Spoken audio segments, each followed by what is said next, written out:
Bapak, Ibu, dan saudara-saudari terkasih, salam sejahtera, salam damai beserta Yesus Kristus. Marilah kita membaca, mendengarkan, dan merenungkan sejenak firman Allah.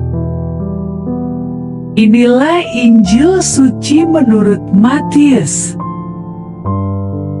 Berbahagialah orang yang miskin di hadapan Allah. Ketika Yesus melihat orang banyak itu, naiklah ia ke atas bukit, dan setelah ia duduk, datanglah murid-muridnya kepadanya. Maka Yesus pun mulai berbicara dan mengajar mereka. Katanya, "Berbahagialah orang yang miskin di hadapan Allah, karena merekalah yang punya kerajaan sorga. Berbahagialah orang yang berduka cita, karena mereka akan dihibur. Berbahagialah orang yang lemah lembut, karena mereka akan memiliki bumi. Berbahagialah orang yang lapar dan haus akan kebenaran, karena mereka akan dipuaskan. Berbahagialah orang yang murah hatinya, karena mereka akan beroleh kemurahan. Berbahagialah orang yang suci hatinya, karena mereka akan melihat Allah. Berbahagialah orang yang membawa damai, karena mereka akan disebut anak-anak Allah. Berbahagialah orang yang dianiaya oleh sebab kebenaran, karena merekalah yang punya kerajaan sorga. Berbahagialah kamu, jika karena aku kamu dicela dan dianiaya, dan kepadamu difitnahkan segala yang jahat. Bersukacita dan bergembiralah, karena upahmu besar di sorga, sebab demikian juga telah dianiaya nabi-nabi yang sebelum kamu." Demikianlah sabda Tuhan. Terpujilah Kristus. Renungan Injil. Bapak, Ibu, dan saudara-saudari terkasih, setiap orang normal pasti menginginkan hidupnya bahagia, dan hanya orang yang sakit jiwanya yang kehilangan keinginan untuk hidup bahagia. Kebahagiaan dicari dan dikejar orang, sebab mendatangkan sukacita damai sejahtera di dalam hidupnya. Pertanyaannya adalah, kebahagiaan seperti apa bentuknya yang diinginkan agar dirinya mengalami dan merasakan sukacita damai sejahtera? Disinilah letak persoalannya, sebab ada begitu banyak bentuk kebahagiaan yang diinginkan setiap orang, sehingga terjadi perbedaan antara seseorang dengan orang lain, dan juga terjadi perselisihan memperebutkan kebahagiaan tersebut. Bapak, Ibu, dan saudara-saudari terkasih, kebanyakan orang menempatkan uang dan harta dunia sebagai sumber bahagia yang dia inginkan. Bahagia itu adalah perasaan dan bisa juga keadaan, atau bisa keduanya. Jika bahagia adalah perasaan, maka tidak tergantung pada berapa banyak uang dan harta dimiliki, sebab perasaan bahagia bisa terjadi tanpa harus banyak harta. Ada orang merasa bahagia bisa kumpul bersama anggota keluarga. Meski yang dimakan bukan makanan mahal, namun mereka gembira makan bersama. Berbeda dengan keadaan bahagia yang sangat dipengaruhi oleh banyaknya uang dan harta yang ada pada dirinya.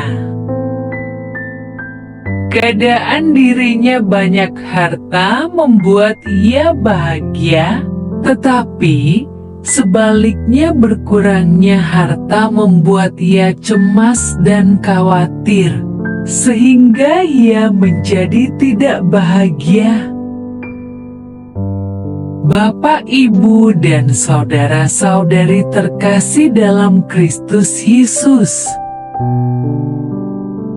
Injil hari ini mengenai pengajaran Yesus kepada murid-muridnya dan pada banyak orang tentang berbahagialah.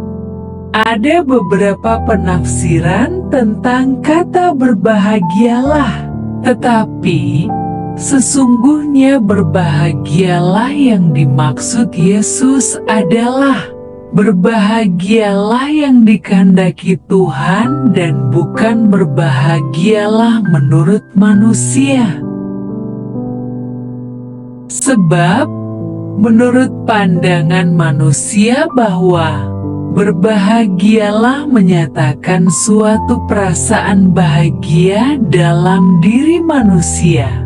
Tuhan pasti memberikan segala sesuatu lebih baik dan lebih sempurna daripada manusia inginkan.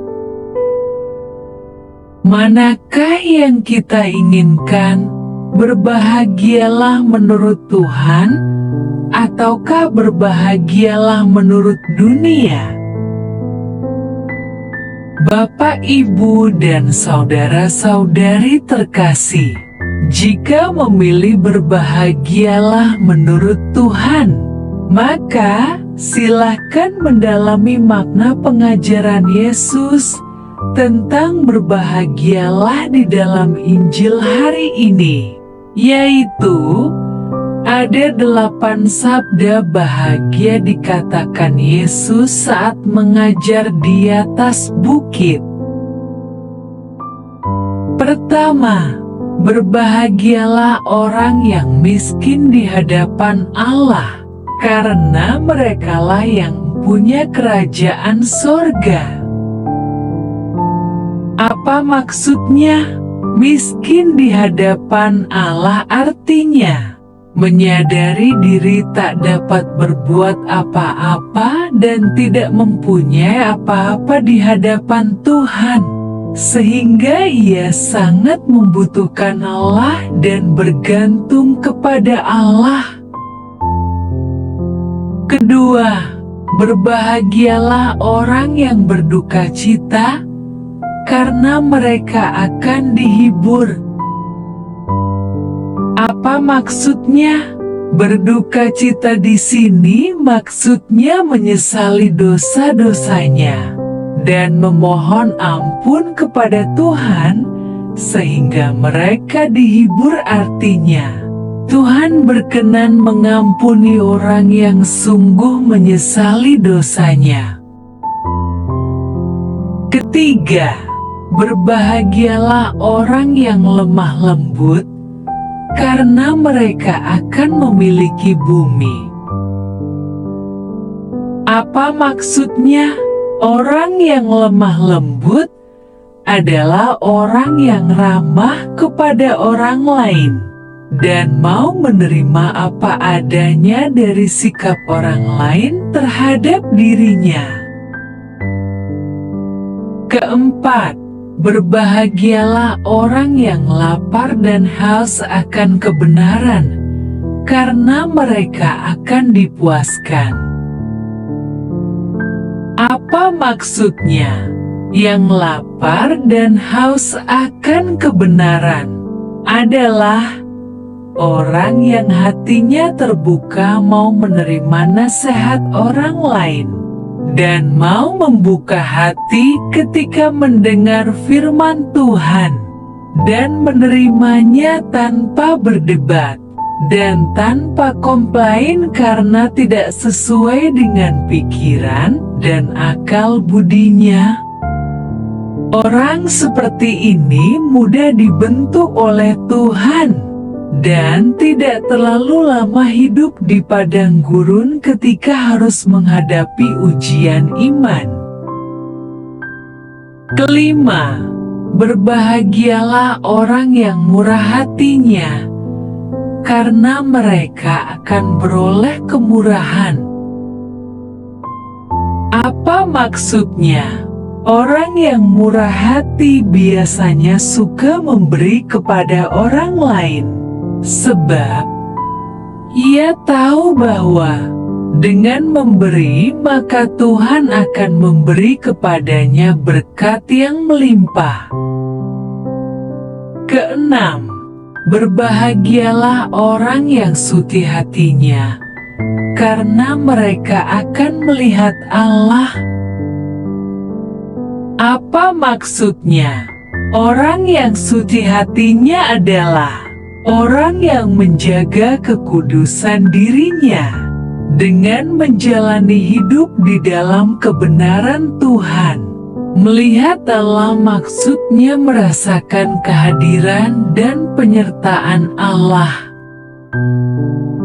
Ketujuh, berbahagialah orang yang membawa damai, karena mereka akan disebut anak-anak Allah. Apa maksudnya? Orang membawa damai menunjukkan orang yang berusaha menjalin relasi atau hubungan baik dengan orang lain. Sebab dimanapun ia berada, maka orang lain merasakan kebaikannya. Kedelapan, berbahagialah orang yang dianiaya oleh sebab kebenaran, karena merekalah yang punya kerajaan sorga. Apa maksudnya? Yang dianiaya oleh sebab kebenaran ialah orang yang menyadari bahwa mengikut Yesus ada harga yang harus dibayar, atau ada pengorbanan yang harus dialaminya. Ia menyadari dan menerima sangkuli, sangkal diri, pikul salib. Ikut Yesus adalah bagian dari hidup kita sebagai umat Kristiani. Jikalau dunia membenci kamu, ingatlah bahwa ia telah lebih dahulu membenci aku daripada kamu. Ingatlah apa yang telah kukatakan kepadamu. Seorang hamba tidaklah lebih tinggi daripada tuannya. Jikalau mereka telah menganiaya aku, mereka juga akan menganiaya kamu. Tetapi semuanya itu akan mereka lakukan terhadap kamu karena namaku, sebab mereka tidak mengenal Dia yang telah mengutus aku. Yesus mengatakan lebih lanjut bahwa orang yang bertahan dianiaya beroleh upah yang besar di sorga. Berbahagialah kamu jika karena aku kamu dicela dan dianiaya, dan kepadamu difitnahkan segala yang jahat. Bersukacita dan bergembiralah, karena upahmu besar di sorga. Sebab demikian juga telah dianiaya nabi-nabi yang sebelum kamu. Demikianlah makna 8 sabda bahagia yang Yesus ajarkan. Dan semoga kita bisa mempraktekkan di dalam hidup kita, agar kita mengalami bahagia dari Tuhan. Marilah berdoa. Allah Bapa, sumber pengharapan, Engkau telah mengikat perjanjian dengan semua orang melalui Yesus yang terurapi. Semoga kami selalu berpegang teguh pada Dia dan berkembang menjadi umat yang patuh setia. Dengan pengantaraan Yesus Kristus, Putra-Mu, Tuhan kami yang bersama Dikau dalam persatuan Roh Kudus, hidup dan berkuasa Allah sepanjang segala masa. Dalam nama Bapa, Putra, dan Roh Kudus. Amin. Terima kasih sudah mendengarkan dan merenungkan firman Allah. Jangan lupa subscribe dan jangan lupa juga aktifkan loncengnya. Terima kasih, Tuhan Yesus memberkati.